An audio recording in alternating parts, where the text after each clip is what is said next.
He had built his dream home, with years of sacrifice, a place where family memories lived in every corner. But in one night, flames consumed it all, set by someone who claimed to be protecting the neighborhood. What no one expected was how the victim would face his attacker just days later, not as a survivor, but from the bench of his own courtroom. And in that silent, charged moment, everyone realized this was no ordinary trial. But the fire was only the beginning. Judge Andre Colston wasn't just a man of the law, he was a man who believed in peace. After decades of hard work, he had finally built a life where evenings meant tending his garden, family visits on weekends, and the quiet comfort of a home filled with memories. To neighbors, he was respected but humble, the kind of man who waved from his porch and lent a hand when needed. His house wasn't just brick and mortar, it was the anchor of everything he held dear. But across the street lived Colleen Markham, the HOA president who seemed to find fault in everything Andre did. At first, it looked like ordinary neighborhood disputes, petty letters, nitpicking about porch lights, hedges, and mailboxes. Yet behind her clipboard and sharp words, there was something darker brewing.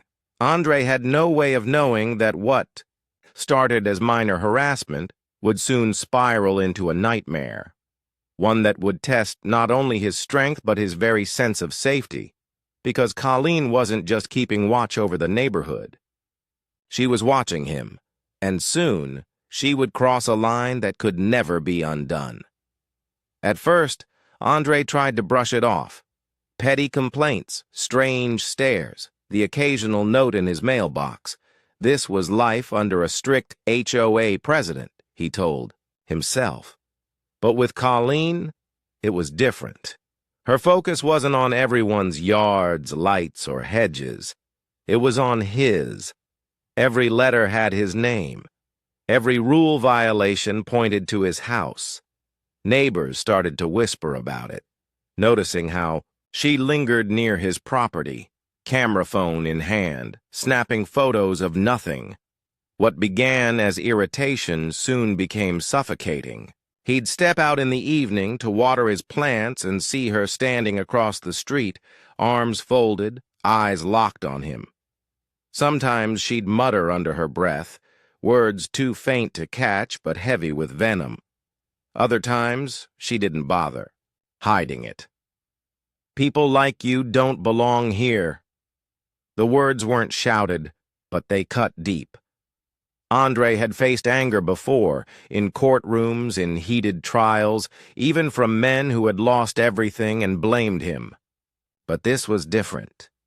This was his sanctuary, his refuge, being chipped away night after night by someone who seemed obsessed with driving him out. The harassment escalated. Rocks appeared on his porch. Trash was scattered across his lawn. Noise. Complaints piled up when his nephew practiced saxophone in the early evening. And then came the night he heard the sharp crack against his door. Checking his security camera, he saw Colleen's shadow vanish into the darkness. It wasn't about rules anymore. It was about control, intimidation, and something far uglier beneath the surface. Neighbors who once rolled their eyes at Colleen's strictness now looked away in silence. Some admitted privately that her obsession with Andre made them uneasy, but no one spoke out at meetings. No one wanted to be her next target, so Andre carried it alone, documenting each letter, saving each video, waiting for the moment when she would cross the line that left no doubt. That moment came one humid night in late summer. Andre had fallen asleep on the couch, the faint hum of the ceiling fan lulling him into rest. But what woke him wasn't the fan, it was the acrid sting of smoke. His eyes shot open to the glow of orange flickering across the window. Flames. His house was burning. He stumbled into the night air, coughing, clutching the only thing he could grab, his briefcase, while neighbors screamed and hoses sprayed, useless streams of water against the roaring fire. The home he had built, the memories it carried, everything that grounded him, reduced to ash in a matter of hours. And in the wreckage, investigators found what Andre already feared. A gas can, near the fence line, camera footage of a car circling the block again and again. The evidence pointed in one direction, toward Colleen.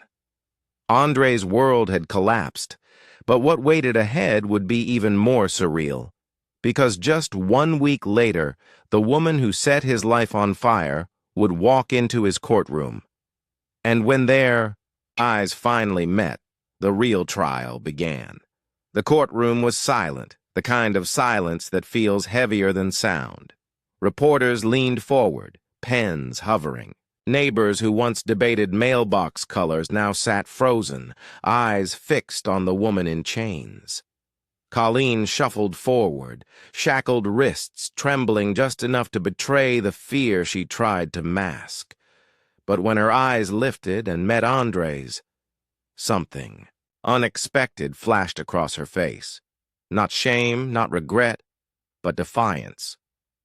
For a brief moment, the fire returned. Andre saw it in her eyes, the same cold certainty that had watched his house collapse into flames. His chest tightened, memories flooding back, the choking smoke, the crackle of burning wood, the helpless grip on his briefcase while everything else vanished in orange heat. Now here she was, standing in front of him, not as a shadow in the night, but as a defendant in his court. The bailiff's voice rang out, "All rise." The words carried more weight than ever. Andre stood tall in his robe, but beneath the black fabric was a man still raw from loss. He had lost his home, his safety, and nearly his life. And now, the world watched to see if he could deliver justice without letting rage consume him. When Colleen's lawyer spoke, "My client pleads not guilty," the words hung in the air like smoke after fire. Gasps rippled through the room. The denial, the audacity, stung sharper than the flames themselves. Andre's jaw tightened, but his voice, when it came, was steady. "Very well. Plea has been entered. We'll proceed." And in that moment, everyone realized this trial wasn't just about arson. It was about something far bigger. The clash between hate and justice, between a man's right to belong and a woman's refusal to accept it. The gavel fell, but the real weight was still to come. Because the question wasn't just whether Colleen would face justice, it was whether Andre could deliver it. He walked away that night, but he didn't walk away the same.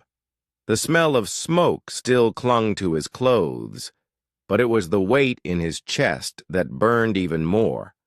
The weight of knowing that his skin, his identity, had made him a target, in the very place he called home. The fire could be rebuilt, but the trust, the peace of mind, those were ashes the wind carried away. Neighbors whispered about misunderstandings and accidents, but he knew the truth. This wasn't just about one house. It was about centuries of houses burned, lives broken, dreams shattered simply because of who people are.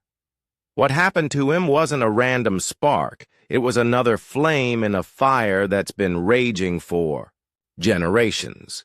And yet, standing in the ruins, he realized something else. They could burn his walls, but they could not burn his voice. They could try to silence him, but they could not silence the truth. His story, like so many others, was not just about pain, but about resilience.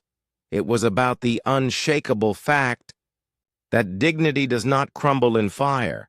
This is the reality we live in, where survival itself becomes an act of resistance, where every scar carries a story, where silence only feeds the flames, but courage can break the cycle.